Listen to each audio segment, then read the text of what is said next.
Hello, I'm Rachel Price. I'm from Chelmsley Greenwood Waste Store. I'm the store manager here.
So the organisation downstairs is mainly been implemented by other volunteers who have found designated places to put specific things.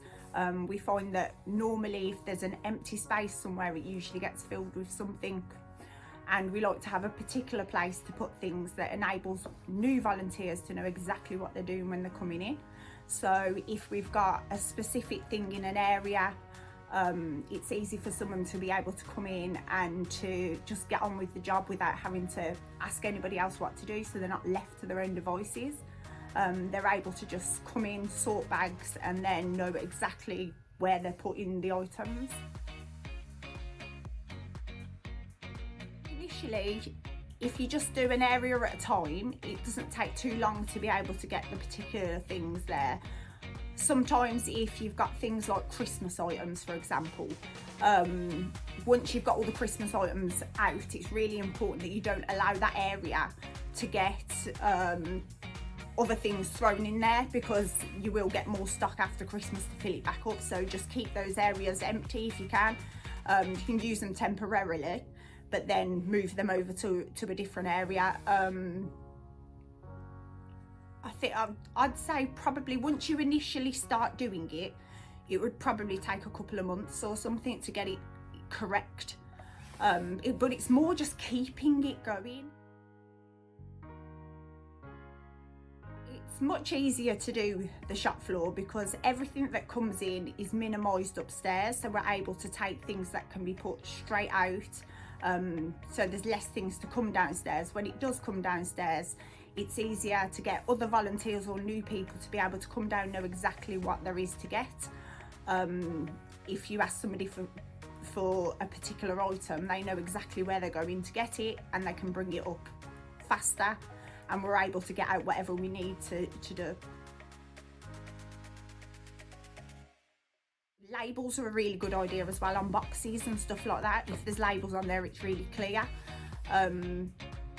Clothing's probably a little bit harder to implement. You can have areas, but they are going to get moved a little too quickly. So with clothes, they're okay to sort of, but especially with anything hard things like shoes, belts, just your toys, just try to keep them separate. And when you work in your bags as well, it's easier to get those harder items out the way. That will also help you as well with not having so much stock in the back.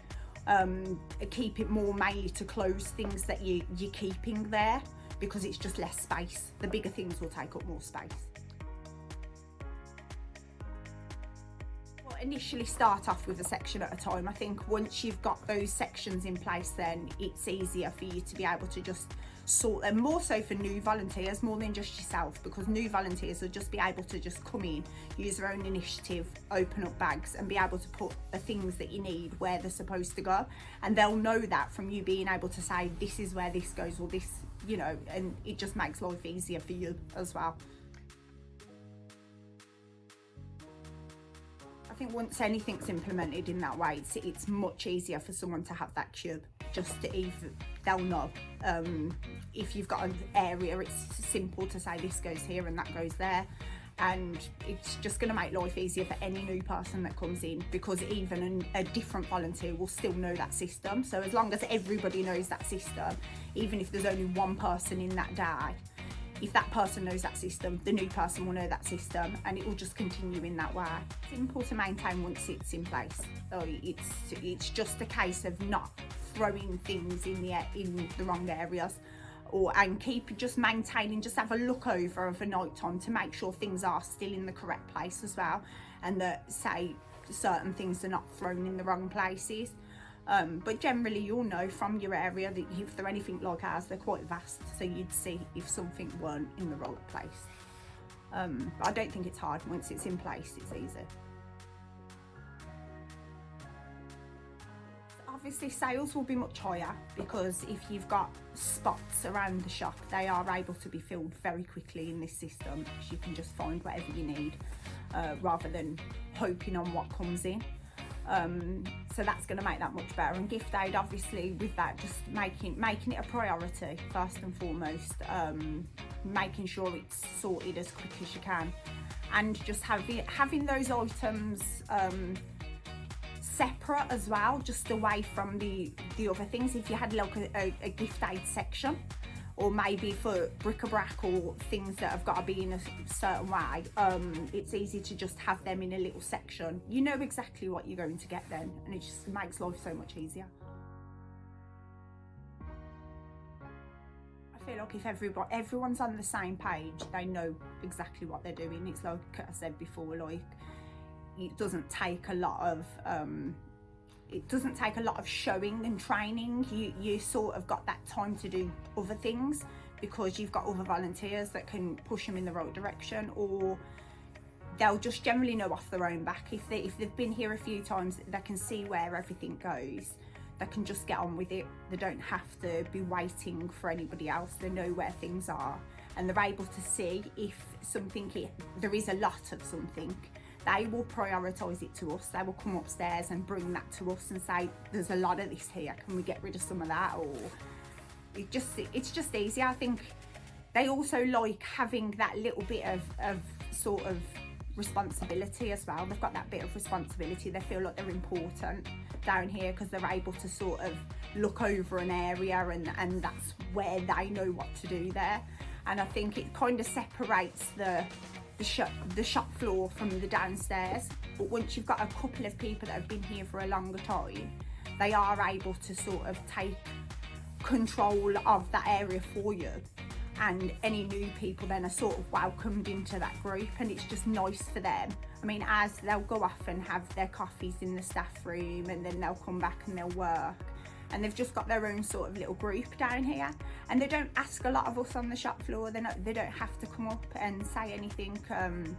They just generally will ask me the odd question: can I put this here? Is it okay if this goes here? But that's all I get. Generally, they will just get on with it. Yeah, it's nice to see them as a group, and there's new volunteers. It's nice to see the new volunteers become part of the group as well.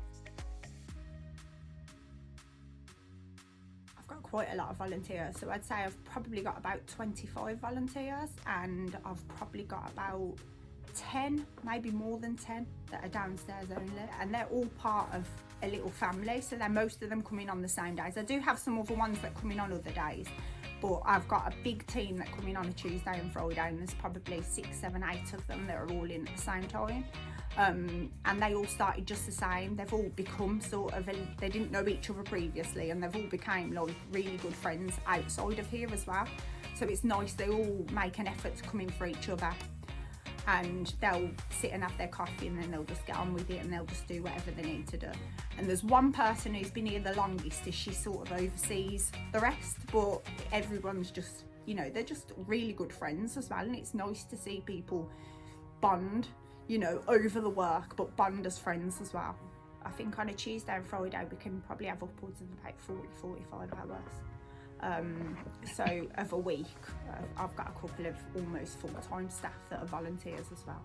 So just in general, over the shop floor and downstairs, it's got to be at least 200 hours or something like that. So that is a lot of work, you know, that is a lot of hours.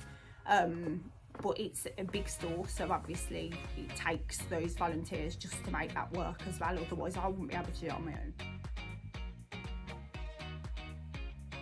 I think it's finding that one person that's really competent or really enjoys organising, and it's not hard, because you know, women, mums or whatever else, so a lot of people have got their own skills. It's finding the right skill in the right person, and just trying to find that person that you realise is quite organised or likes tidying things, and you'll always find one person that's like that, and sort of taking them aside and just giving them that responsibility and just saying, you know, I'm putting you in charge of this, because sometimes I think we don't do that because we feel bad giving someone that responsibility, but some people really like that. They like having that responsibility and just saying, you know, you're in charge of this, I'm going to put you here because you're really good at it. And if, you know, if you have a new person come in, just bring them in on the days that you know your person's in there, and just sort of put them together. And it's nice to have that company as well for other people, and kind of put them together and then just build from there. And if you get a new person come in, you know, try to put them on the same day, at least initially if you can, and just go from there. And before long, those people will sort of build that for you, and you haven't got to spend the time doing all the training and all the things, because that other volunteer will do that for you, you know. And then before long you'll have 2, 3, 4, 5 people that are all doing that organising.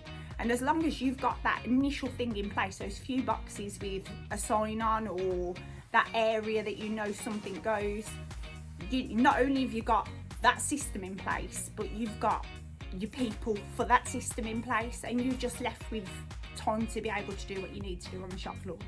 Everybody has got their own skill, no matter what volunteer they are, or there'll be one thing that they're really good at, and it's just finding that quality in them and then using that quality to benefit you, whether that be organising, whether it be tagging, whatever it is. Somebody's got that skill, and it's finding that in your volunteer and the strength that you can use to help you, whatever you need to do. I feel like everybody's got a quality or a skill, and just finding that in the person. So there you have it. You've heard from Rachel here in Chelmsley Wood just how simple and beneficial it is to implement this system. All it takes is a good plan, some dedicated people, and a bit of time. Take it step by step. If you find that you're feeling a little bit overwhelmed about the task at hand, then don't worry. Talk to your RAM and they will help you put a plan in place. And if you need some extra resource, they'll go through what's available for you. But the benefits are definitely there for everyone. So good luck.